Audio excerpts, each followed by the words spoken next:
그러니까 여러분도 좋은 사람, 우리가 좋은 사람 사귀어라. 자꾸 그런 소리 하잖아요. 왜? 그 사람이 보는 세상은 밝은 세상이에요. 될 것 같은 세상이야. 그러니까 그게 다 어떻게 돼요? 나에게 영향을 주는 거예요. 아이들이 세상을 인식할 때 어떻게 인식을 하냐면, 자, 엄마하고 나하고 있는데 어떤 아줌마가 놀러 왔어요. 근데 이 아줌마가 왔는데 이 아줌마가 좋은 사람인지 나쁜 사람인지 어떻게 알아요? 엄마를 보고. 그 아줌마가 왔는데 엄마 표정이 나빠. 막 긴장을 해. 그러면 아이도 울어요. 왜? 그 사람은 나쁜 사람이야. 엄마랑은 창을 통해서 그 사람을 보는 거예요. 근데 그 사람이 왔는데 엄마가 너무 기분을 좋아하고 막 방긋방긋해요. 그러면 이 아이는 그 사람이 좋은 사람인 거예요. 아이도 기분이 좋아져요.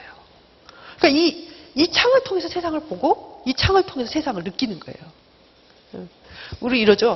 야, 나는 고생하더라도 너는 잘 살아야 돼. 응? 그러면서 아이를 막 과외시키고 돈 들이고 고액까지 시킨단 말이에요.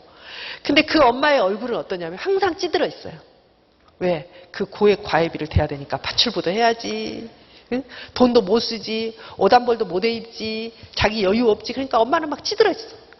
근데 엄마의 소망은 뭐냐면 나는 이렇게 고생하지만 너는 잘 살아라 이거예요. 근데 아이가 뭘 배워요? 아, 세상은 저렇게 찌들어지게 힘든 거구나. 세상이란 거는 정말 괴로운 거야. 이걸 배운단 말이에요. 뭘 보고? 엄마를 보고. 그러니까 이제 아이의 자아를 건강하게 만들려면 누구 자아가 건강해야 돼요? 엄마의 자아가. 그러니까 여러분들이 지금 여기 와서 공부하시는 거는 얘기 고액 과외 시키는 것보다 훨씬 잘하시는 거예요. 우리 옆에 있는 분 손 잡고 잘하셨습니다. 이렇게. 잘하셨어요. 이게 정말이에요. 정말이에요. 자, 얘들 가르치고 얘들 뒷바라지 하는 것도 좋아요. 우리가 그러기 위해서 사는 거 아니에요, 실은. 근데 내가 찌들어지고 내가 너무나 고통스럽고 심리적으로 너무나 압박을 받을 만큼 하지 마세요. 그냥 내가 좀 힘든데 할 만큼. 왜? 이런 나를 통해서 얘가 세상을 보니까. 그리고요, 그렇게 시켜가지고 얘가 못하면 어떻게 해요, 여러분들? 막 짜증나요. 내가 어떻게 했는데, 니한테. 응? 엄마가 먹을 것도 못 입고, 응? 엄마가 몇 년 동안 옷 사는 거 봤니? 막 이러면서, 짜증내잖아요. 너무 얘의 자기상에 좋지 않은 영향을 주게 되는 거예요. 그래서 첫 번째가 뭐냐면, 이런 긍정적인 자기 대상이 있어줘야 되는 거예요. 여러분 중요해요.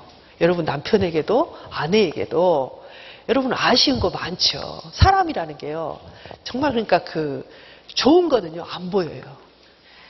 좋은 건 안 보여요. 그리고 이제 부족한 거,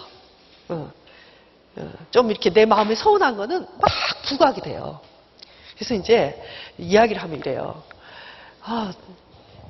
우리 남편이 있잖아. 집에서 일을 하나도 안 도와줘. 정말 나 정말 힘들어 죽겠어. 이러면 그 옆집 아줌마가 뭐라 그러냐면 아이고 도와주면 뭐해. 그 집은 도와주는 집이에요. 도와주는 거 그런 거 아무것도 아니야. 늦게 들어와 봐. 그거 아무것도 아니야. 늦게 들어오지 않는 게 좋지. 옆집 아줌마 뭐라 그래. 야 일찍 들어오면 뭐해. 도와주지도 않는데. 그러니까 두 사람 다 자기 속에 있는 떡은 보여요? 안 보여요? 안 보여요. 그게 인간이에요. 근데 실상 이 사람이 일을 도와주게 하려면 어떻게 해야 되냐면 일찍 들어온 거를 막 칭찬을 해줘야 돼요. 자기는 정말 일찍 들어와. 옆집 남자는 늦게 들어오는데 당신 일찍 들어오니까 너무 좋다. 여기서부터 시작해야 되는 거예요. 그래야 이 사람의 장점이 더 극대화되고 일도 도와준단 말이에요. 근데 사람은 어떻게 말하냐면 자기는 일도 안 도와주잖아. 일찍 들어오면 뭐해? 이렇게 말하는 거예요. 옆집 여자는 뭐라 그래요? 일을 도와주면 뭐해? 일찍 들어와야지. 이렇게 말하는 거예요. 그러니까 이러지 말라는 거예요. 좋은 자기 대상으로서 자꾸 좋은 점을 비춰줘요. 이 사람이 착각을 해. 자기가 정말 좋은 사람인 줄 알고. 그래서 좋은 일을 하려고 하고 좋은 역할을 하려고 하게 돼요. 그래서 자기가 좋은 대상이 되어주는 거. 자, 그 다음 두 번째. 두 번째는요. 존경하는 사람이 있어야 돼요. 존경하는 사람. 사람이 어떻게 될 때 그 자기의 인생을 꽃피우게 되는가 하면, 코엇에 의하면 누군가가 정말 존경스러운 대상이 있어야 된다는 거예요. 나도 저렇게 되고 싶다. 나도 저 사람처럼 훌륭해지고 싶다. 이게 진짜 중요해요. 그래서 이런 존경의 대상이 1차적으로 누가 되냐면 아버지가 돼야 돼요. 아버지라는 대상이 그래서 굉장히 중요해요. 나도 우리 아버지처럼 저렇게 멋있게 넥타이 메고 회사에 다녀야지. 나도 우리 아버지처럼 돈 벌어가지고 엄마 줘야지. 나도 우리 아버지처럼 힘이 세가지고 이 무거운 거 탁 들어야지. 나도 우리 아버지처럼 차를 몰고 우리를 데리고 놀러를 가야지. 막 이런 생각을 하면서 이 아이가 뭘 발달시키게 되냐면 그 좋은 점들을 자꾸 자기 속으로 들인단 말이에요. 이런 경험을 해야 돼요. 어렸을 때 이런 존경의 대상이 없잖아요. 그러면 커서도요, 존경할 사람이 없어요. 그렇게 되면 어떻게 되냐면 좋은 것을 자기 안으로 들이는 경험이 적어져요. 우리가 이런 설교가 있죠. 옥토에 떨어진 씨앗, 가시밭에 떨어진 씨앗, 돌짝밭에 떨어진 씨앗. 그러니까 존경을 한 경험이 있는 사람들, 자기가 이상화된 어떤 존재가 내 삶 속에 존재했던 사람들은요, 설교를 들으면서도 어떤 거를 존경스러운 부분들을 탁 캐치를 해요. 그리고 목사님도 어떤 목사님을 굉장히 좋아해요. 여러분, 목사님을 좋아하거나 어떤 좋아하는 인물이 있다는 것은 나에게 너무나 큰 자원이에요.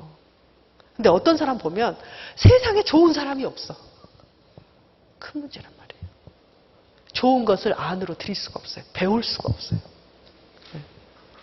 그래서 어떤 사람들이 성공하냐면 자기 인생에서 정말 존경할 수 있는 대상을 탁 만나는 사람 있죠. 그 사람들은 인생이 바꿔져요. 나도 저렇게 살아야지. 그래서요, 우리 사회에 존경할 만한 인물들이 존재하는 게 그래서 굉장히 중요한 거예요. 보고 그 사람처럼 돼야지. 그 사람이 참 좋구나. 그 사람이 흠모가 되는 거예요. 그랬을 때 사람들은요, 자기 속에 있는 자원들을 끌어내고 재조직화하고 그것들을 배우고 막 속으로 끌어당긴단 말이에요. 그런 대상이 있어야 돼요. 그래서 이제 부모들의 태도가 뭐냐면 이런 부모들이 있어요. TV 보면 앉아서 저놈은 어떻고 저놈은 어떻고 이렇게 앉아서 계속 하시는 분들이 있어요. 이거 정말 아이들한테 좋지 않아요. 그러니까 누군가가 존경할 수 있도록 도와줘야 돼. 부모들이. 여러분도요, 내가 좋아하는 사람을 만드세요. 난 저 사람처럼 되고 싶어. 이런 사람을 품으세요, 마음속에. 그런 경험들을 해야 된단 말이에요. 그래서 우리가 위인전도 익히고 막 얘들한테 이렇게 하잖아요. 그거 꼭 필요해요. 누구는 이렇게 살았대. 근데 그 삶이 이렇게 멋있었대. 그 사람들은 이 사람을 이렇게 말한대. 이런 스토리들 너무너무 중요해요. 그래서 아이들은 그 중에서 하나를 뽑아서 자기화하고 자기가 그 사람처럼 되는 듯이 느끼고 그 사람이 되고 싶어하고 이러면서 자아가 자라나는 거예요. 그래서 이제 그런 대상들 중에 하나가 뭐냐면 연예인이에요. 막 장동건, 요새는 장동건은 별로죠. 현빈. 와, 정말 그 드라마 하나를 엄청나게 떴어요. 그러면 사람들은 그 현빈을 보면서 자기하고 연결시키는 거예요. 그 사람 옷도 사고 사진도 사고 무슨 그 사람이 선재당한 거 다 사잖아요. 그죠? 그러면서 자기화시키는 거죠. 근데 이런 것들을 부모들이 너무 싫어해요. 근데 너무 싫어하지 마세요. 그런 경험들을 해야 돼요. 비록 현빈일지라도 안 하는 것보다 100번 나아요. 그런 사람들이 나중에 정말 존경하는 대상들을 가질 수 있고요. 그들을 안으로 들일 수 있는 능력들이 생겨나는 거예요. 그렇죠. 예. 이제 어떻게 되냐면 세상에 존경할 인물이 없는 거예요. 예. 무슨 말을 들어도 시큰둥이에요. 저거 저렇게 말을 하지만 자기 집에 가봐 그렇게 하나. 이렇게 되는 거예요. 예를 들면 배용준이 기부를 10억 했습니다. 아이고 얼마나 많이 벌었으면 그렇게 하겠어. 돈이 많으니까 그렇게 하지. 이렇게 되는 거예요. 그 사람 속에 나도 돈 벌어서 기부하고 싶다. 이런 마음이 있겠어요? 안 되는 거예요. 근데 그 태도가 어디서부터 오냐면 부모로부터 온단 말이에요. 부모로부터. 그래서 오랫동안 이렇게 많은 비판을 듣고 자란 사람들은요, 존경의 대상이 없어요. 그러니까 이제 말씀을 들을 때, 그 목사님이 말씀을 하실 때, 그 말씀을 들으면서, 그렇구나. 와, 저거 좋은 거구나. 그리고 자기를 드릴 수 있는 사람이 된단 말이에요. 그 배용준이 쫓아다니는 애들이. 필요하단 말이에요. 근데 그런 걸 안 해본 사람들은 목사님 말씀을 하시면, 그래서 어쨌다는 거야. 그거 맞아, 그게? 그거 실상 가능한 거야? 인격이 별로야. 이렇게 나오더라고. 내면한데 어려움이 있는 거야. 그러니까 늘 어려워, 늘. 세상을 살아가는데 이것들이 내면화했는데 늘 어려워져요. 물건은 아니죠. 네. 어떤 물건이요? 그런 거는 이제 그런 이상화 대상이라기보다는 중간 대상이라고 해서 자기의 애정을 이렇게 좀 이렇게 전가시키는 대상으로서 그런 게 있어요. 인형이라든지, 예. 근데 지금 말하는 대상 그런 대상이 아니라 존경의 대상. 그래서 이제 이렇게 이상화 대상이 없이 크게 되잖아요. 그러면은 이런 말씀을 들어도 별로 마음에 감동이 안 와요. 예를 들면 하영조 목사님 이렇게 올라오시면 마음속에 목사님 오셨다 이런 마음이 좀 있어야 우리가 그게 내면화된단 말이에요. 우리가 그런 거 있어야 돼요. 자, 또 하나의 경험은 뭐냐면 자기가 이제 이렇게 아빠처럼 되고 싶어. 그래서 아빠의 어떤 거를 막 본따르려고 하고 그거를 막 속으로 들이는 거예요. 그래서 자기가 그렇게 하려고 노력을 했는데 어느 순간에 아빠가 이렇게 말하는 거예요. 어이구, 우리 누구누구 참 의젓해졌네. 아빠 닮아가네? 이게 최고의 칭찬. 네. 자기가 존경하고 이상화시킨 대상이 자기를 칭찬해 주는 거예요. 네. 그러면 이걸 은총의 경험이라고 그래요. 이런 은총의 경험을 하게 되면요, 이 사람 속에 있는 어떤 자질들이 쏙쏙 자라나요. 막 자라나요. 꽃을 피워요. 그래서 사람이 인생에서 꽃을 피울 때 가만히 보잖아요. 그러면 그 사람을 키운 사람이 있어요. 그 사람을 인정해주고 너 잘했다. 이런 사람을 만나야 돼요. 누군가가 내가 존경하고 사랑하는 사람인데 그 사람이 나에게 인정해 주는 거예요. 너 잘했다. 너 할 수 있어. 너가 나처럼 잘했네? 이렇게 말하게 될 때 이 사람은요, 그 속에 있는 어떤 그런 자질들, 어떤 소질들이 막 꽃을 피우게 돼요. 그러면서 이 사람이 어떤 사람이 되냐면 굉장히 탁월한 사람이 될 수 있어요. 그래서 그런 사람을 만나는 게 참 인간에게는 중요한 것 같아요. 네. 그런 경험들을 아이들이 해야 된다는 거예요. 근데 그 경험을 첫째 어디서 하냐면 집 안에서 하는 거예요. 집에서. 이제 이런 경험들을 했던 아이들이 나중에 자라서는 학교에서 그런 경험을 해야 되고요. 자, 직장에 가서 그런 경험을 하게 돼요. 사람은요, 자기가 어떤 존재인지, 어떤 걸 잘할 수 있는지, 나는 이걸 잘해. 난 이걸 잘하고, 이걸 하면 나는 정말 성공할 거야. 이렇게 확신을 탁 갖고 있는 인간이 별로 없어요. 여러분 어때요? 별로 없는 것 같아. 근데 내가 존경하는 그분이 뭐라 그러냐면, 너 그거 잘해. 너 그거 하면 잘할 거야. 너가 지금 하는 게 맞아. 이렇게 누군가가 나를 이렇게 말해준다면 그 사람은 굉장히 확신 있고 힘 있게 자기 길을 갈 수 있는 사람이 되는 거예요. 근데 이런 피드백을 누가 잘 받냐면 집에서 받아본 사람. 집에서 자기의 부모를 이상화하고 그 이상화한 부모로부터 이런 은총을 받은 경험을 하고 이런 사람들은 밖에 나가면 또 부모처럼 존경할 만한 사람을 발견하고 또 그 사람을 사랑하고 그 사람에게 칭찬받는 경험들을 또 반복하게 된다는 거예요. 네. 그러면 그 사람이 성공하는 거예요. 그러겠죠. 집에서 할 일이 공부를 가르치고 잘 먹이고 이런 것도 있지만 실은 이런 과정을 집 안에서 해서 내보내야 되는 거예요. 이게 안 되면 이제 직장에서도 안 되고 학교에서도 안 되고 안 되는 거죠. 그쵸? 네. 제가 이제 그 상담을 처음 공부할 때, 꽤 시간이 많이 지났죠. 이제 그때 수련받고 공부를 하는데, 확신이 없어요, 확신이. 예. 어떤 확신이 없냐면, 내가 잘할 수 있을 확신도 없고, 또, 이걸 통해서 내가 어떤 걸 성취하겠다는 그런 확신도 없어요. 근데 그냥 하는 거지. 그냥 이 과정이 있으니까 하는 거죠. 근데 제 은사님이 저한테 그렇게 말했어요. 당신이 이거를 잘할 거다. 분명히 잘할 거다. 이렇게 말을 하는 거예요. 그때요, 굉장히 감동스러웠어요. 어떻게 저분이 이렇게 말을 하지? 나의 뭘 보고 이렇게 말을 하지? 정말 내가 그렇게 잘할 수 있을까? 그때는 상상할 수 없었어요. 근데 그분은 나에게 당신은 정말 잘할 수 있다. 내가 볼 때 당신은 이 부분에서 성공하고 아주 잘하는 사람이 될 거다. 그렇게 말했어요. 그게 저한테는 어떤 인생의 전환점이 됐던 것 같아요. 너무너무 중요하단 말이에요. 그러니까 내게 주는 어떤 은총을 경험한 거죠. 그러고 나서 이제 세월이 흘렀어요. 근데 그분의 말처럼 제가 좀 잘합니다. 예.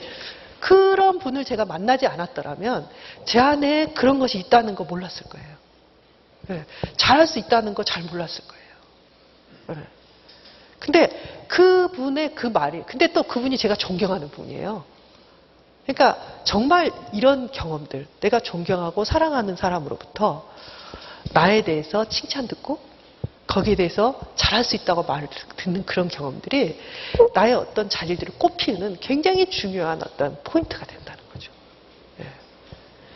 자, 이걸 당신들이, 여러분들이 집에서 할 수 있다는 거예요. 예. 여러분은 그런 존재라는 거예요. 여러분 옆에 있는 사람들에게 그것들을 줄 수 있는 존재라는 거예요. 예. 정신이 없어요, 다들. 어떻게 정신이 없냐면, 어떻게 하면 이 애가 성공할 수 있을까? 어떻게 하면 얘를 더 가르칠까? 어떻게 하면 성적을 올릴까? 막 정신이 없어, 정신이. 네, 여러분 정신 차리세요. 네? 정신 차리세요. 네, 집에서 할 수 있어요. 집에서. 네, 여러분 자신들이 여러분의 삶에 대해서 확신을 갖고 자기를 존중하고 자기를 찾아가면서 여러분의 자녀들, 여러분의 남편에게 이런 대상이 돼야 될 거 아니에요. 좋은 자기 대상이 되고 존경할 만한 대상이 되고, 그래서 내가 칭찬하고 그의 자질들을 알아봐주는 대상이 돼야 될 거 아니에요. 그렇죠? 네. 근데 그거 뭐 가르치고 보내고 막 실어다 주고 난리가 났어요. 그러느라고 정신이 없어요. 이걸 못하는 거예요. 안타까워요. 안타까워. 네. 정말 중요한 것을 놓치지 마세요. 네.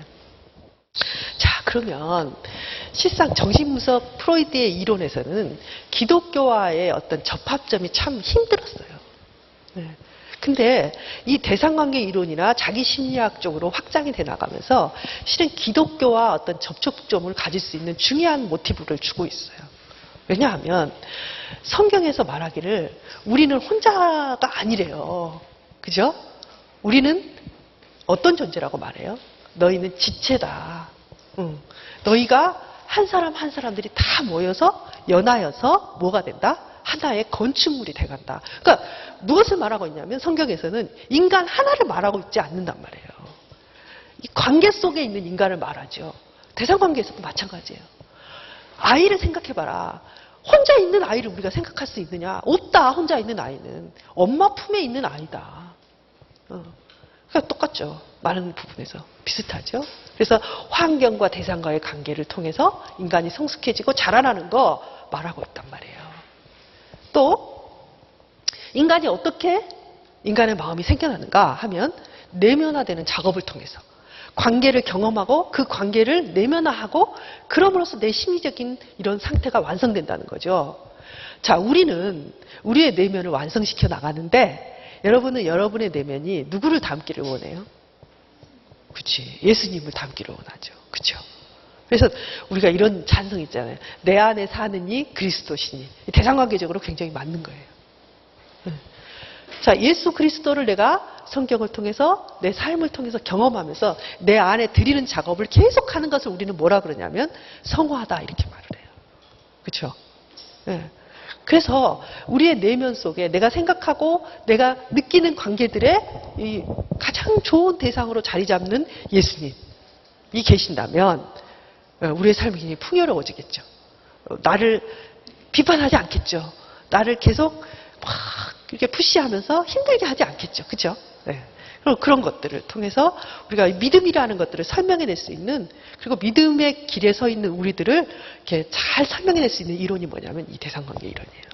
그래서 그 기독교적인 상담의 관점에서도 이 이론은 정말 중요해요. 네.